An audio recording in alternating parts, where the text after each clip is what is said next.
সকলকে আমার চ্যানেলে স্বাগতম। আশা করি সকলে ভালো আছেন। যদিও আমি জিজ্ঞেস করছি ভালো থাকার কথা, কিন্তু আমি জানি যে এই সময় আপনারা অনেকেই ভয়ে আছেন এবং আতঙ্কে আছেন। আসলে এই যে বড় ধরনের ভূমিকম্পটা হলো ৫.৭ মাত্রা, এবং তারপরেও কিন্তু অনেকগুলো ছোট, ছোট ভূমিকম্প হয়েছে আরকি, মানে ঝাঁকুনি হয়েছে। এগুলোর পরে আসলে ভয়ে থাকা, আতঙ্কে থাকা এটা খুবই স্বাভাবিক। বিশেষ করে যে বড় শহরগুলো আছেন এবং যারা ৫.৭ মাত্রার ভূমিকম্পটা অনুভব করেছেন, তাদের মধ্যে তো এই ভয় আতঙ্ক আরও অনেক বেশি, এবং এটা কিন্তু কোনো অস্বাভাবিক বিষয় না। এটা এই ধরনের ভূমিকম্পের পরে ভয় থাকাটা খুবই স্বাভাবিক একটা বিষয়। আর এই আমাদের যে মিডিয়াগুলো আছে, মিডিয়া, তারপর সোশ্যাল মিডিয়ার বিভিন্ন যে কন্টেন্ট ক্রিয়েটর আছে, তারা যে ধরনের কাজ করতেছে আরকি, সেটা আসলে খুবই হতাশাজনক, এবং আমি বলব যে পুরাই আনপ্রফেশনাল। তারা এই সময় আরকি জনগণের পাশে থাকবে, তাদেরকে ভয় না দিয়ে সতর্ক করবে, সাবধান থাকতে বলবে। কিন্তু তারা এমনভাবে নিউজগুলো করতেছে, এমনভাবে পোস্ট দিচ্ছে যে মানে আপনি ভয়ে যদি না থাকেন, আতঙ্কে যদি না থাকেন, আপনার মধ্যে ভয় আতঙ্ক তৈরি করতে বাধ্য আরকি। তারা কি নিউজ করতেছে যে বাংলাদেশ খুব শীঘ্রই ধ্বংস হয়ে যাবে, বাংলাদেশের নিচে একটা অ্যাটম বোম আছে, মানে হাজার বছরের শক্তি নিচে জমা হচ্ছে, ছোট, ছোট ভূমিকম্পের ফলে বড় ধরনের ভূমিকম্প হওয়ার সম্ভাবনা আছে।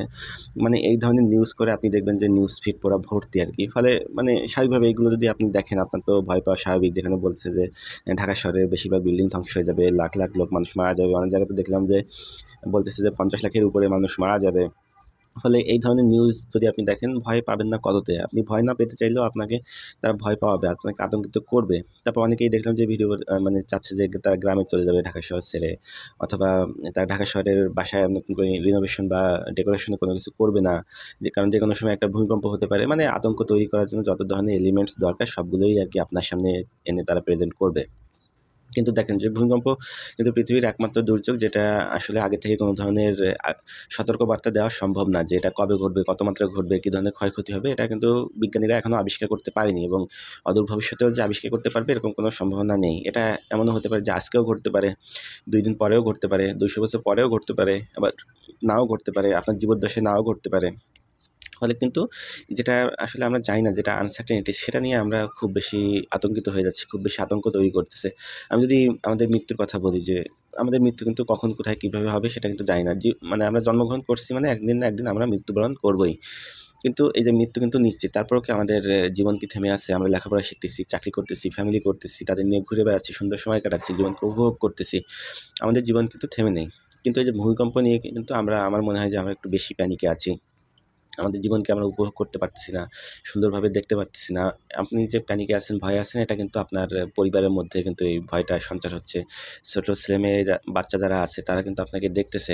ফলে তাদের মধ্যেও কিন্তু এই ভয়টা সঞ্চার হচ্ছে। তারাও কিন্তু জীবনটাকে উপভোগ করতে পারতেছে না। যেখানে আপনাকে দেখে অন্যরা ভরসা পাবে, সেখানে যদি আপনিই ভেঙে পড়েন, তাহলে কিন্তু সেটা অন্যদের মাঝেও প্রভাব ফেলে। আর মিডিয়াগুলোর যে আচরণ করছে সেটা পুরাই আনপ্রফেশনাল। আমি বলব মিডিয়াগুলো মানে আরও বেশি সতর্ক হওয়া উচিত। দেখেন, ভয় এবং সতর্ক করার ক্ষেত্রে কিন্তু পার্থক্য আছে। কোন নিউজের মাধ্যমে আমি ভয় তৈরি করতেছি আর কোন নিউজের মাধ্যমে মানে সতর্ক করতেছি, সেটা কিন্তু তাদেরকে বুঝতে হবে। কিন্তু অনেকেই আমরা এটা বুঝতে পারতেছি না। ফলে নানা ধরনের নেগেটিভ নিউজ করতেছি, এবং সেগুলো দেখে আমরা আরও বেশি ভয় পাচ্ছি, আরও বেশি আতঙ্কিত হচ্ছি, যেটা আসলে কোনোভাবেই ঠিক না। আমি বলব যে ভূমিকম্প কোনো নির্দিষ্ট দিন তারিখ নেই কবে ঘটবে।